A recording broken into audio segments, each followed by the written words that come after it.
Hi friends, welcome to my channel all government jobs Telugu. మన ఛానల్లో government channel job notification release అయినా వెంటనే update ఇస్తానండి. Please subscribe my channel. అలానే channel subscribe చేసుకొని బెల్ ఐకాన్ ప్రెస్ చేయండి. ఛానల్లో ఎటువంటి వీడియో అప్లోడ్ అయినా మీకు వెంటనే నోటిఫికేషన్ వస్తుంది. మనం ఈ వీడియో విషయానికి వస్తే the new India insurance company limited అండి. ఇది ఒక government of India undertaking insurance company అండి. దీని నుంచి మనకి క్లరికల్ క్యాడర్లో అసిస్టెంట్ పొజిషన్కి వేకెన్సీస్ రిలీజ్ అయ్యాయి. ఇది మనకి తెలుగు వాళ్ళకి ఒక బెస్ట్ ఆపర్చునిటీ అండి. ఎందుకు తెలుగు వాళ్ళకి బెస్ట్ ఆపర్చునిటీ అన్నాను అంటే, మనకి ఇక్కడ ఇచ్చిన ఈ 300 వేకెన్సీస్ అన్ని మనకి టోటల్గా స్టేట్ వైజ్ డివైడ్ చేశాడు. అంటే మనకి ఆంధ్రాకి అలాగే తెలంగాణకు కూడా కొన్ని వేకెన్సీస్ ఉంటాయి. ఆ వేకెన్సీస్ ఓన్లీ తెలుగు మాట్లాడడం, రాయడం అలాగే చదవడం వచ్చిన వాళ్ళకి మాత్రమే ఎలిజిబిలిటీ ఉంటుంది అనమాట. మనకి అంటే సెలక్షన్ ప్రొసీజర్లో లాంగ్వేజ్ టెస్ట్ కూడా ఉంటుంది. సో తెలుగు వచ్చిన వాళ్ళకి మాత్రమే మనం ఆంధ్రప్రదేశ్ అలాగే తెలంగాణలో జాబ్ వచ్చే ఛాన్స్ ఉంటుంది. సో తెలుగు వాళ్ళకి ఇది ఒక బెస్ట్ ఆపర్చునిటీ, అందుకని నేను అన్నాను. అండ్ ఫర్దర్గా డీటెయిల్స్లోకి వెళ్తే, ఇదిగోండి మనకి ఆంధ్రప్రదేశ్ తెలుగు లాంగ్వేజ్ ఇచ్చాడు, అలాగే తెలంగాణ తెలుగు లాంగ్వేజ్. ఈ రెండు రాష్ట్రాలు రెండు తెలుగు రాష్ట్రాల్లో జాబ్ చేయాలి అంటే ఈ కంపెనీలో తెలుగు కంపల్సరీగా వచ్చి ఉండాలి. రాయడం, చదవడం, మాట్లాడడం వచ్చి ఉండాలి. సెలక్షన్ ప్రొసీజర్లో ఆ డీటెయిల్స్ అన్ని ఫర్దర్గా చూద్దాం. అండ్ నెక్స్ట్ చూసుకుంటే మనకి ఆన్లైన్ రిజిస్ట్రేషన్ ఓపెనింగ్ అనేది ఫిబ్రవరి 1 నుంచి స్టార్ట్ అయిందండి 2024. అండ్ లాస్ట్ డేట్ చూసుకుంటే ఫిబ్రవరి 15. ఈ లోపే మీరు అప్లై చేసుకోవాలి. అండ్ టైర్ 1 ఎగ్జామ్ డేట్ కూడా ఇచ్చాడండి, March 2. Okay. And download call letter date కూడా ఇచ్చాడు, ఎప్పుడు డౌన్లోడ్ చేసుకోవాలనేది. మనకి March 2 ఎగ్జామ్ కదండి, దానికి 1 వీక్ బిఫోర్ మీరు ఆన్లైన్లోకి వెళ్ళి మన వెబ్సైట్లో, ఇక్కడ ఇచ్చిన వెబ్సైట్లోకి వెళ్ళి మనం హాల్ టికెట్ అనేది డౌన్లోడ్ చేసుకోవచ్చు. అండ్ ఫర్దర్గా చూసుకుంటే ఇక్కడ ఒక ఇంపార్టెంట్ పాయింట్ ఇచ్చాడు. ఏంటంటే ఇది స్టేట్ వైజ్ వేకెన్సీస్ అవి డివైడ్ చేసి లాంగ్వేజ్ టెస్ట్ అది పెడుతున్నాడు కాబట్టి ఓన్లీ మీరు ఒక్క స్టేట్కి మాత్రమే అప్లై చేయడానికి అవుతుంది. ఏదో ఒక స్టేట్ సెలెక్ట్ చేసుకొని, అంటే మన రెండు తెలుగు రాష్ట్రాలు ఏదో ఒక దానికి సెలెక్ట్ చేసుకొని దానికి మాత్రం అప్లై చేయడానికి అవుతుంది. ఫైనల్గా మీకు లాంగ్వేజ్ టెస్ట్ కూడా జరుగుతుంది అని ఇక్కడ క్లియర్గా మెన్షన్ చేశాడు. ఇంకోటి ఇక్కడ ఇదిగోండి, లాంగ్వేజ్ టెస్ట్ అనేది కంపల్సరీగా ఉంటుంది, అది సెలెక్ట్ అయిన వాళ్ళకి మాత్రమే జాబ్ ఇస్తారని చెప్పి ఇక్కడ ఇచ్చాడు అనమాట. అంటే ప్రిలిమినరీ వాళ్ళ మెయిన్ టెస్ట్ జరుగుతుంది, దాని తర్వాత ఫైనల్గా లాంగ్వేజ్ టెస్ట్ కూడా జరుగుతుంది, అది సెలెక్ట్ అయిన వాళ్ళకి మాత్రమే జాబ్ ఉంటుంది అని చెప్పి ఇక్కడ క్లియర్గా మెన్షన్ చేశాడు. అండ్ ఫర్దర్గా చూసుకుంటే ఎలిజిబిలిటీ క్రైటీరియా అండి. ఇదేంటంటే మనకి at the time of regional language test, అంటే రీజనల్ లాంగ్వేజ్ టెస్ట్ జరిగేటప్పుడు, అంటే ప్రిలిమ్స్ మెయిన్స్ అయిపోయిన తర్వాత రీజనల్ లాంగ్వేజ్ టెస్ట్ జరుగుతుంది. అది జరిగేటప్పుడు మాత్రం కంపల్సరీగా మీరు సెల్ఫ్ అటెస్టెడ్ కాపీస్ అలాగే మీకు ఒరిజినల్ కాపీస్ ఇవన్నీ కొన్ని డాక్యుమెంట్స్ అని తీసుకెళ్లాలన్నమాట కంపల్సరీగా. ఆ డాక్యుమెంట్స్ ఏంటి అనేది నేను ఫర్దర్గా చెప్పాను, అవి కూడా చూద్దాం. ఇంకోటి ఏంటంటే నేషనాలిటీ ఇండియన్ సిటిజన్షిప్ ఉన్న ఎవరైనా అప్లై చేసుకోవచ్చు. అండ్ ఫర్దర్గా చూసుకుంటే ఏజ్ క్రైటీరియా అండి. మినిమం ఏజ్ చూసుకుంటే 21 ఇయర్స్ ఉండాలి, మ్యాక్సిమం ఏజ్ 30 ఇయర్స్ ఉండాలి. అంటే 21 to 30 ఇయర్స్ మధ్యలో ఉండాలి. ఏజ్కి క్రూషియల్ డేట్ ఏది అంటే January 1 అండి. ఈ లోపు మీకు ఏజ్ ఎక్వైర్ అయి ఉండాలన్నమాట. అండ్ డేట్ ఆఫ్ బర్త్ కూడా ఇచ్చాడు, 1994 January 2 నుంచి 2003 January 1 ఈ మధ్యలో డేట్ ఆఫ్ బర్త్ ఉంటే మీరు అప్లై చేసుకోవచ్చు. ఇంకోటి ఏజ్ రిలాక్సేషన్ కూడా ఇచ్చాడు. SC STకి 5 years, OBCకి 3 years, అలాగే PWD క్యాండిడేట్స్కి 10 years ఇచ్చాడు. అండ్ ఫర్దర్గా చూసుకుంటే ఎడ్యుకేషన్ క్వాలిఫికేషన్స్ అండి. క్వాలిఫికేషన్స్ ఏంటంటే a candidate must possess the minimum qualification of graduation in any discipline from recognised university. అంటే గ్రాడ్యుయేషన్ అని అడిగాడు. అంటే మీరు బీటెక్, బీఎస్సీయా, బీకామా, బిఏనా ఏం చేసినా పర్లేదు, డిగ్రీ ఉంటే ఎవరైనా, డిగ్రీ ఉన్న ఎవరైనా అప్లై చేసుకోవచ్చు. ఇంకొక ఇంపార్టెంట్ పాయింట్ ఏంటంటే the candidate should have passed in English as a one of the subject in SSC. అంటే 10th క్లాస్లో కానీ, ఇంటర్మీడియట్లో కానీ, గ్రాడ్యుయేషన్లో కానీ ఇంగ్లీష్ అనేది ఒక సబ్జెక్ట్ కింద ఉండాలని చెప్పి ఇచ్చాడు. ఇంకోటి knowledge of reading, writing, speaking of language, regional language of the state again is the vacancy for which A candidate wish to apply is essential. Already చెప్పాను కదండి, మన తెలుగు రాష్ట్రాలు అప్లై చేయాలంటే తెలుగు రాయడం, మాట్లాడడం, చదవడం కంపల్సరీగా వచ్చి ఉండాలి. ఒకవేళ ఈ లాంగ్వేజ్ ప్రొఫిషియన్సీలో ఫెయిల్ అయితే వాళ్ళని డిస్క్వాలిఫై చేసేస్తాడు, ఇది క్లియర్గా మెన్షన్ చేశాడు. అండ్ ఫర్దర్గా చూసుకుంటే ప్రీ ఎగ్జామినేషన్ ట్రైనింగ్, ఆన్లైన్లో ప్రీ ఎగ్జామినేషన్ ట్రైనింగ్ ఉంటుంది. ఈ వెబ్సైట్లోకి వెళ్ళి చెక్ చేసుకోవచ్చు. డిస్క్రిప్షన్లో ఆ వెబ్సైట్ లింక్ ఇచ్చాను, దాంట్లో మీరు వెబ్సైట్లోకి వెళ్ళి చెక్ చేసుకోవచ్చు. అండ్ సెలక్షన్ ప్రొసీజర్ చూసుకుంటే ఆల్రెడీ చెప్పాను కదండి, ప్రిలిమ్స్ ఎగ్జామ్ ఉంటుంది, మెయిన్స్ ఎగ్జామ్ ఉంటుంది, తర్వాత లాంగ్వేజ్ ప్రొఫిషియన్సీ టెస్ట్ కూడా ఉంటుంది.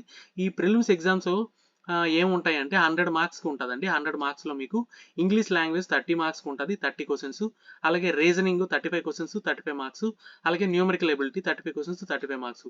టోటల్గా మీకు 100 క్వశ్చన్స్ 100 మార్క్స్కి ఉంటుంది. మీకు టోటల్గా 60 minutes టైం ఉంటుంది అనమాట. ఓకే, ఇవన్నీ ఇంగ్లీష్ అండ్ హిందీ లాంగ్వేజ్లో ఉంటాయి. ఇంగ్లీష్ లాంగ్వేజ్ టెస్ట్ మాత్రం ఇంగ్లీష్లో ఉంటుంది, మిగిలినవన్నీ ఇంగ్లీష్ అండ్ హిందీ లాంగ్వేజ్లో ఉంటాయి. అండ్ ఫర్దర్గా చూసుకుంటే ఇక్కడ టైర్ 2కి అనేది ఈ టైర్ 1 ఆల్రెడీ చెప్పాను కదండి, ప్రిలిమ్స్ ఎగ్జామ్లో సెలెక్ట్ అయిన వాళ్ళకి మాత్రమే టైర్ 2కి కాల్ లెటర్ అనేది ఇస్తారనమాట. టైర్ 2లో చూసుకుంటే దీనికి 250 మార్క్స్ ఉంటుందండి. టోటల్గా 5 సెక్షన్స్ ఉంటాయి. ఈచ్ సెక్షన్ అనేది 40 క్వశ్చన్స్ ఉంటాయి, 50 మార్క్స్ ఉంటుంది. ఆ సెక్షన్స్ ఏంటంటే English language, reasoning, numerical ability, general computer knowledge, general knowledge. Each team 40 questions ఉంటాయి, 50 మార్క్స్ ఉంటుంది అనమాట. ఓకే, మనకి ఇక్కడ క్వాలిఫైయింగ్ నేచర్ మినిమం ఎంతో కొంత పెడతాడు. దాంట్లో మినిమం క్వాలిఫైయింగ్ నేచర్ అనేది ఉండాలన్నమాట. వచ్చిన తర్వాత వాళ్ళని సెలెక్ట్ చేస్తారనమాట. ఇంకోటి, no separate marks will awarded for the regional test. Regional language test పెడతాడు. ఎవరైతే అంటే మెయిన్స్ సెలెక్ట్ అయ్యారో వాళ్ళకి రీజనల్ లాంగ్వేజ్ టెస్ట్ ఉంటుంది. ఆ టెస్ట్ కండక్ట్ చేసిన తర్వాత దానికి అంటే స్పెషల్గా దాని మార్క్స్ ఏమి యాడ్ అవ్వ అనమాట. అది ఓన్లీ క్వాలిఫైయింగ్ నేచరే. అది క్వాలిఫై అయితేనే మీకు జాబ్ ఉంటుంది. బట్ దాని మార్క్స్ మాత్రం ఫైనల్ మెరిట్లో యాడ్ అవ్వ అనమాట. ఇంకోటి ఏంటంటే నెగిటివ్ మార్కింగ్ కూడా ఉందండి, క్లియర్గా మెన్షన్ చేశాడు ఇక్కడ. 1/4 అంటే ఒక రాంగ్ ఆన్సర్కి 1/4 నెగిటివ్ మార్కింగ్ ఉంటుంది. And candidates are requested to check the website regularly. అంటే మీకు అప్డేట్స్ కోసం ఆ వెబ్సైట్ని రెగ్యులర్గా చెక్ చేసుకోమని చెప్పాడు. అండ్ ఫర్దర్గా చూసుకుంటే మీరు ఎగ్జామ్కి వెళ్ళేటప్పుడు ఇక్కడ ఒక ఇంపార్టెంట్ పాయింట్ ఇచ్చాడండి. ఎగ్జామ్కి వెళ్ళేటప్పుడు కాల్ లెటర్తో పాటు ఫోటో ఐడెంటిటీ ప్రూఫ్, అలాగే దాని ఫోటో కాపీ రెండు తీసుకువెళ్ళాలి కంపల్సరీగా. ఇంకోటి ఐడెంటిటీ వెరిఫికేషన్ కూడా జరుగుతుందండి. ఎప్పుడు అంటే రీజనల్ లాంగ్వేజ్ టెస్ట్కి వెళ్ళినప్పుడు మీ ఒరిజినల్ డాక్యుమెంట్స్, అలాగే మీకు మీ డేట్ ఆఫ్ బర్త్ సర్టిఫికేట్స్ ఇవన్నీ తీసుకువెళ్ళాలి. ఆ డీటెయిల్స్ అని ఫర్దర్గా మీకు లిస్ట్ ఆఫ్ డాక్యుమెంట్స్ కూడా చెప్తాను. అండ్ ఫర్దర్గా చూసుకుంటే candidates have to produce an original photo identity proof, submit photocopy of the along with the examination call letter. అంటే మీకు ఆల్రెడీ చెప్పాను కదా, ఎగ్జామ్కి వెళ్ళేటప్పుడు ఒరిజినల్ ఐడెంటిటీ ప్రూఫ్ దాంతోపాటు ఫోటో కాపీ కూడా తీసుకువెళ్ళాలి. If there is any miss match, అంటే మీరు తీసుకెళ్ళిన ఫోటో కాపీలో అంటే ఐడెంటిటీ ప్రూఫ్లో ఉన్న నేమ్ కానీ అలాగే డేట్ ఆఫ్ బర్త్ కానీ ఏమైనా మీ కాల్ లెటర్తో మిస్ మ్యాచ్ అయ్యి అనుకోండి, మిమ్మల్ని రిజెక్ట్ చేస్తారు, అక్కడ వెనక్కి పంపించేస్తాడు. అది కూడా చెక్ చేసుకోండి.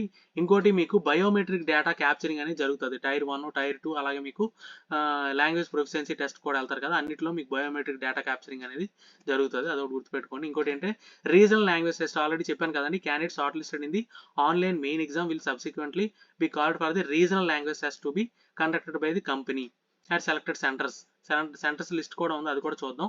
ఈ సెంటర్స్లో మీకు రీజనల్ లాంగ్వేజ్ టెస్ట్ అంటే తెలుగు మాట్లాడడం, రాయడం, చదవడం కంపల్సరీగా వచ్చి ఉండాలి. ఇది తెలుగు వాళ్ళకు ఒక బెస్ట్ ఆపర్చునిటీ అని అందరూ యూటిలైజ్ చేసుకోండి కంపల్సరీగా. ఇంకోటి ఇక్కడ మెన్షన్ చేశాడు, ఈ రీజనల్ లాంగ్వేజ్ టెస్ట్లో స్కోరింగ్ ఏమి ఉండదండి, ఓన్లీ క్వాలిఫైయింగ్ నేచరే. అండ్ ఫర్దర్గా చూసుకుంటే లిస్ట్ ఆఫ్ డాక్యుమెంట్స్ ఆల్రెడీ చెప్పాను కదండి, ఈ రీజనల్ లాంగ్వేజ్ టెస్ట్కి వెళ్ళేటప్పుడు ఏ డాక్యుమెంట్స్ తీసుకెళ్ళాలని. ఒరిజినల్ డాక్యుమెంట్స్తో పాటు సెల్ఫ్ అటెస్టెడ్ కాపీస్ కూడా తీసుకెళ్ళాలి.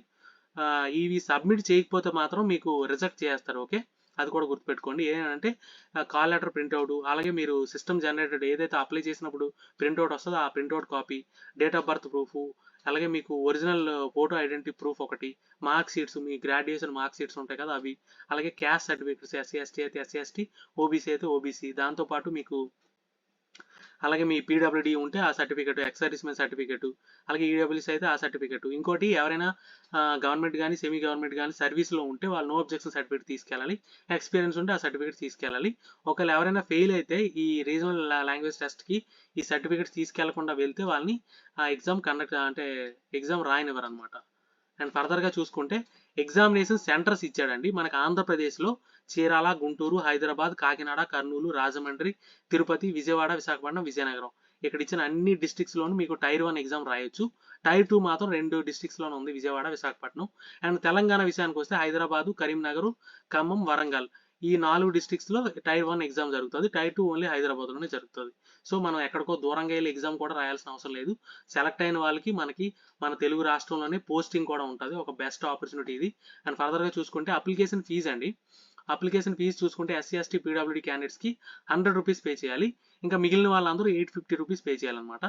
ఎలా అప్లై చేయాలి అంటే మీరు అప్లికేషన్ 3 ప్రాసెస్లు ఉంటాయి. అప్లికేషన్ రిజిస్ట్రేషన్ చేసుకోవాలి, తర్వాత ఫీజు పేమెంట్ చేయాలి, తర్వాత కొన్ని కాపీస్ అని అప్లోడ్ చేయాలి, స్కానర్డ్ కాపీస్. ఆ డీటెయిల్స్ కూడా చూద్దాం. ఏ కాపీస్ అప్లోడ్ చేయాలంటే ఫోటోగ్రాఫ్ ఒకటి ఈ సైజులో ఉండాలి, అండ్ సిగ్నేచర్ ఒకటి వైట్ పేపర్ మీద బ్లాక్ ఇంక్ పెన్తో సైన్ చేసి అది స్కాన్ చేసి పెట్టాలి. ఇంకోటి లెఫ్ట్ థంబ్ ఇంప్రెషన్ ఒకటి, ఓకే, బ్లూ కానీ బ్లాక్ పెన్తో థంబ్ ఇంప్రెషన్ వేసి పెట్టాలి. ఇంకోటి హ్యాండ్ రిటన్ డిక్లరేషన్ అన్నాడు, ఇక్కడ ఇచ్చాడు కానీ డిక్లరేషన్. ఈ డిక్లరేషన్ అంతా మీరు ఒక వైట్ పేపర్ మీద రాసి, అది కూడా రన్నింగ్ హ్యాండ్ రైటింగ్తోనే ఉండాలి, క్యాపిటల్ లెటర్స్ రాయకూడదు. రాసి అది కూడా స్కాన్ చేసి ఇక్కడ ఇచ్చిన ఈ డాక్యుమెంట్స్ అన్ని స్కాన్ చేసి అప్లోడ్ చేయాలి. ఓకే, సిగ్నేచర్ కూడా క్యాపిటల్ లెటర్స్లో ఉండకూడదు, మీ రన్నింగ్ హ్యాండ్ రైటింగ్లోనే ఉండాలి. ఓకే, ఇంకోటి ఏంటంటే మీరు అప్లై చేసే ముందు valid email ID, mobile number డెఫినెట్‌గా ఉండాలి. ఒకవేళ ఈమెయిల్ ఐడి లేకపోతే ఒక కొత్త ఈమెయిల్ ఐడి క్రియేట్ చేసుకొని పెట్టుకోండి. ఎందుకంటే త్రూ ఔట్ రిక్రూట్మెంట్ ప్రాసెస్ మీకు ఈమెయిల్ ఐడికి కమ్యూనికేషన్ అనేది జరుగుతది. అండ్ ఫర్దర్‌గా చూసుకుంటే అప్లికేషన్ ప్రొసీజర్ అనేది ఈ వెబ్‌సైట్‌లోకెళ్ళి అప్లై చేయాలి. దాంట్లో న్యూ రిజిస్ట్రేషన్ ఈ డీటెయిల్స్ అన్ని క్లియర్‌గా మెన్షన్ చేశాడు. అండ్ పేమెంట్ ఫీజ్ ఎలా చేయాలంటే మీకు ఆన్‌లైన్‌లో మీ క్రెడిట్ కార్డ్ గానీ, డెబిట్ కార్డ్ గానీ, నెట్ బ్యాంకింగ్‌తో గానీ యూజ్ చేసి మీరు చేయొచ్చు. ఫైనల్‌గా ఈ రిసిప్ట్ జనరేట్ అవుద్ది. అది తీసుకొని మీ దగ్గర సేవ్ చేసి పెట్టుకోవాలి. అండ్ ఫర్దర్‌గా కాల్ లెటర్ ఎలా డౌన్లోడ్ చేసుకోవాలంటే ఆల్రెడీ చెప్పాను కదండీ! ఎగ్జామ్‌కి 1 వీక్ బిఫోర్ మీకు ఈ లింక్ అనేది యాక్టివేట్ అవుతది. ఈ వెబ్‌సైట్‌లోకి వెళ్లి డౌన్లోడ్ చేసుకోవాలి. మీకు రిజిస్ట్రేషన్ నంబర్ గానీ, పాస్వర్డ్, డేట్ ఆఫ్ బర్త్ ఈ డీటెయిల్స్ అన్ని కంపల్సరీగా ఉండాలండి మీరు డౌన్లోడ్ చేసేటప్పుడు. అండ్ ఇక్కడ సెలెక్ట్ అయిన వాళ్ళకి ప్రొబేషన్ పీరియడ్ 6 మంత్స్ ఉంటదండి. ఈ 6 మంత్స్ 25,000 పే చేస్తారు. తర్వాత 6 మంత్స్ అయిన తర్వాత మీకి ఈ పే స్కేల్‌లో కూర్చోబెడతారనమాట. 22,405 నుంచి 62,265 మంచి ప్యాకేజ్ అండి మీకు. మీకు గ్రాస్ సాలరీ చూసుకుంటే 37,000 ఉంటది. అంటే మన సొంత రాష్ట్రంలో మనం జాబ్ చేస్తూ 37,000 సాలరీ అంటే ఒక మంచి ఆపర్చునిటీ కదా! డెఫినిట్‌గా అందరూ యుటిలైజ్ చేసుకోండి. ఇవండి డీటెయిల్స్. ఏమైనా డౌట్స్ ఉంటే కామెంట్ చేయండి. డెఫినిట్‌గా క్లారిఫై చేస్తాను. వీడియో నచ్చితే లైక్ చేయండి. మీ ఫ్రెండ్స్‌కి షేర్ చేయండి. ఛానెల్‌ని సబ్స్క్రైబ్ చేయడం మర్చిపోకండి. Thank you so much.